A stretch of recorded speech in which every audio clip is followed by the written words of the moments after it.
আজকে আমি বিনা দাওয়াতে চলনে যাচ্ছি, তাই আমি তাড়াতাড়ি রেডি হয়ে বাড়ি থেকে বের হয়ে নিলাম। কেননা দেরি হয়ে গেলে চলনে যাওয়াটা মিস হয়ে যেতে পারে এবং সবার কাছে ধরা খেয়ে যেতে পারি। হঠাৎ করে রাস্তায় দুই বন্ধুর সাথে দেখা হয়ে গেল এবং ওরা মন খারাপ করে রাস্তায় দুজনে দাঁড়িয়েছিল, কেননা ওরা বলে মসজিদ থেকে মিষ্টি পায়নি। অতঃপর আমি যেই গাড়িতে করে যাব সেই গাড়ির নিকট চলে আসলাম। অতঃপর জামাইয়ের গাড়িতে করে জামাই চলে আসলো, তাই আমি একটি গাড়িতে উঠে পড়লাম এবং আমি এরকম ভাব নিলাম যে আমাকে দাওয়াত দেওয়া হয়েছে, কিন্তু আমি তো বিনা দাওয়াতে এসেছি, এটা তো কেউ জানে না। যাই হোক, অতঃপর আমরা বিয়ার সেন্টারে এসে পৌঁছে গেলাম এবং আমাদের জামাইও চলে এসেছে এবং আমার দুলাভাই সেই একটা এংটি নিয়ে জামাইয়ের গাড়ির সামন দিয়ে যাচ্ছিল। তোমরা মনে করতে পারো এটা আবার আমার কোন দুলাভাই? এটা হলো আমার মেজে দুলাভাই। এখন তোমরা মনে করতে পারো আমার দুলাভাইও কি আমার মতন বিনা দাওয়াতে এসেছে? তোমাদের সাথে এতক্ষণ আমি দুষ্টামি করেছি, এটা হলো আমার মামার বিবাহ এবং আমাদেরকে এখানে দাওয়াত দিয়েছে। যাই হোক, এতক্ষণ সব ঠিকঠাক চলছিল, কিন্তু সমস্যা তো শুরু এখন থেকেই। ঘেটে জামাইকে ধরলো টাকার জন্য।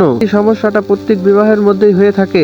যাই হোক, এখানে সমস্যাটা সমাধান হয়ে গেল। ঘেটের সমস্যা শেষ হওয়ার পরে আমরা ভিতরে চলে আসলাম এবং আমরা খাওয়া দাওয়া করার জন্য বসে পড়লাম। যাই হোক, আমাদের অবশেষে খাওয়া দাওয়া শেষ হয়ে গেল। খাওয়া দাওয়া শেষ হওয়ার পর জামাই বোর কিছু ছবি তুলতেছিল, তাই আমিও কিছু ছবি তুলে নিলাম। অবশেষে আমাদের সমস্ত কাজ শেষ, তাই আমরা এখান থেকে বের হয়ে পড়লাম। অবশেষে আমরা গাড়িতে করে বাড়ির দিকে রওনা হলাম। আমরা বাড়িতে চলে যাব, আর তোমরা লাইক সাবস্ক্রাইব করে আমাদের পাশে থাকো।